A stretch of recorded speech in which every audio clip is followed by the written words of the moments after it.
to Two Awesome Dads Adventures Garage Talk here at Kentucky Studios in the beautiful sunny west coast, Vancouver, BC. This is Jeff Cornell. Hi everyone, and this is Jody McLeod. The Two Awesome Dads in Two Awesome Dads Adventures. Just wanted to have a quick chat with you guys today, and girls, about hydration. And we're going to speak from personal experience. I know everyone's probably heard this many times before, but we have personal experience with it, and we just want to relay it to you guys in a quick video. Absolutely. As Jody said, I'm sure there's a lot out there about hydration. However, it doesn't seem to sink in for a lot of people.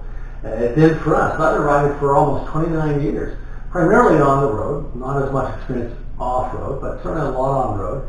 And bringing fluids, having them with you, and constantly taking them is so vital, it's so essential. Without them, heck, bad things can happen, and we have some practical experience to reinforce that. So we're not just talking about the theoretical, we're actually talking about the practical, hard-learned lessons of that, and it can affect anybody riding any kind of bike at any time, how important it is. That's very true, very, very true. We have a tendency to stop approximately every hour just to stretch our legs, make sure we don't get too much of the bike motion with us. It's almost like getting land legs when you've been on the sea for a while, but we're always hydrating at that time too. And we actually eventually moved on to the hydro packs on our backs. It was, we found it far more practical in how much water we can carry and not worrying about, the excess plastic bottles and recycling them at the time. And we found that has helped out a lot. Plus we also, I think all of us know that our brains are made up of mostly water, and we need that water for the synapses to fire. Now I heard a story when I was driving truck years ago that truck drivers with big trucks in cities make approximately 500 decisions per mile. As a motorcyclist, we're making far more decisions than that. So our brains need that water for the synapses to work. Absolutely. So really you just can't have enough. And it also, as Joey mentioned, taking a break, every hour is another excuse to have something to drink. So the hydration packs are great. I found with mine, it's black. It gets kind of warm on a hot day, so it feels like you're drinking a warm tea without the tea, but still it's hydration, it's fluids coming into you. But even stopping, whether it's a water bottle, even heaven forbid a plastic bottle, but continuing to drink, you just can't drink enough. So take the opportunity to stop, look around, enjoy the world, and take in some fluids.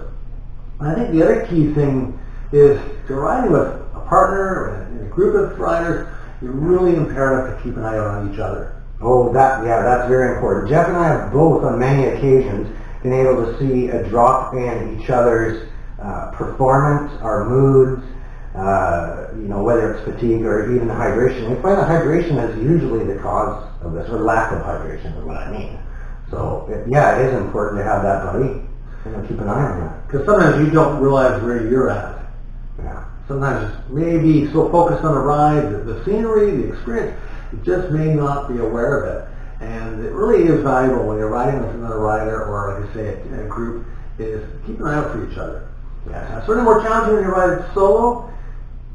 Means you have to be even more insightful, a bit more self-aware. But if you're riding with others, keep an eye out for each other, because it's amazing. We all have different hydration levels. I probably need a little more than you do. I've noticed in some of the rides. Right. So that sort of plays a factor.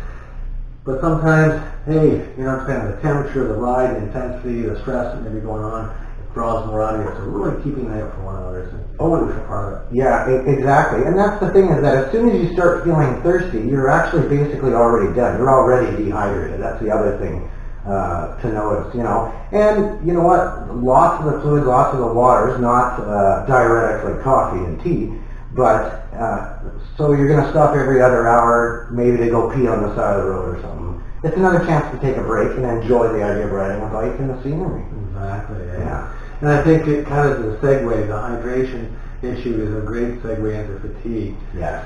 It's sort of hand in glove, part and parcel to one another, is that without that fluid in your body, You say the minute you start thinking you're thirsty, oh, we're already in trouble. Yeah. But that's going to hasten the fatigue. Hydration is really not your friend, and decision making is going to start to plummet real quick.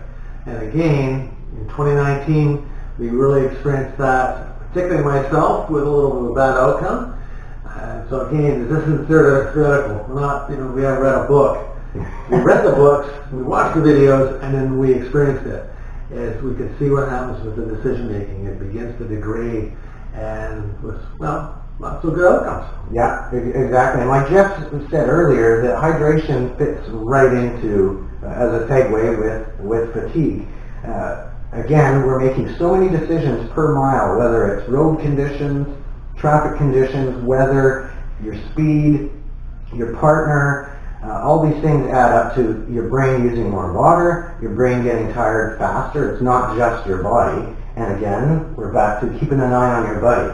You have communication devices like we do on our bikes. These are so vitally important because we can tell with each other how we're feeling actually as we're riding along, as to the conversation or lack of conversation. So, yeah, it kind of sneaks up on you. And you're right, isn't it? When we're chatting on our communication devices and everything's going well, we're hydrated, we're really on our ball, on the game. And when it begins to degrade, it's going down a bit, you notice you get a little bit quieter, the conversation gets briefer, the responses are shorter, and it's not quite as engaged. And that's a good indicator because it really is a bit stealthy, this issue of fatigue. It sneaks up on you before you know it. Oh my gosh. A good example would have been in 2018 our 600 plus kilometer ride. yes. To Spokane. Mm-hmm. That's correct. Yeah. 600 kilometers, other than the odd breaks in there, that we had the 600 kilometers straight to Spokane. And you can explain, Jeff, what occurred. Yeah. That was amazing. I've realized that for many years, but that really was a shock. We rode, and I remember wanting to get to the eastern side of Spokane. So here we're coming in on the west side, and a couple of hotels. We saw this nice hotel, and Joey says, let's check it out. Let's see how much it's going to cost. Maybe we can stop here. In my head, without saying on a microphone, I thought, oh, come on, let's go. Get on the other side, it'll be easier to depart the next morning. We stopped. Joey went and checked the hotel, availability for a room. And while I was out there with the bikes and standing there, it hit me. Within, I don't know how many minutes, it snapped. It was like a light switch. I was shocked about how fatigued I really was. I was aghast. And I just found myself. You were aghast? Aghast, yeah. Wow. I was like, my shoulders slumped down. And I probably said it out loud, in fact. I thought, I don't care how much this room is going to cost, but I don't care. Rip the visa out, pay what it costs, because I have to stop. Yeah. And it was only after we stopped and stood there for a few minutes that I realized I can't go any farther. I have to stop. We need to stop. And when you came back with the key, the card, it was like, oh, thank heavens, because I realized I hit the wall. Yeah, and quite often it's amazing how that happens. You don't realize till you're there at that, or close to the end of the trip, and you take that little bit longer break, and knowing yourself, knowing your partner. So, absolutely. Yeah. I think that a number of rides we've had, you've really sensed it a bit sooner than I have. Okay. And why, I'm not sure, but it's great to have a riding partner that has that self-awareness. Right. Yeah. He goes, Jeff, you know what, I'm reaching the point. I think we need to start thinking of a time to stop. Yeah. And in every single instance, it's always been the right call.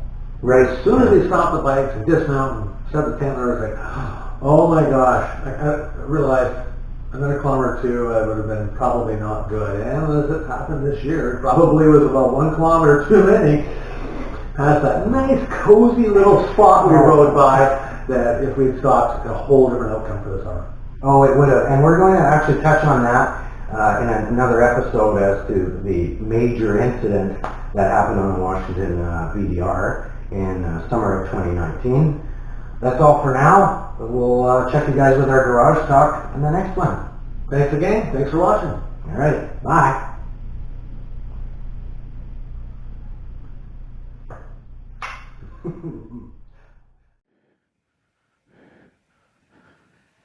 Dun, dun, dun, dun, dun, dun, dun. Oopsie doodle, big rock.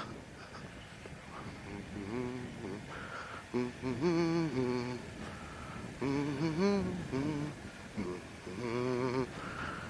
on this, we don't want to go too slow, do we? We just want control. Yeah. Good thing it's not all like really bad gravel. That's the thing. It's pretty solid shit. You just know the road has nowhere to go. Well, it looked worse coming up.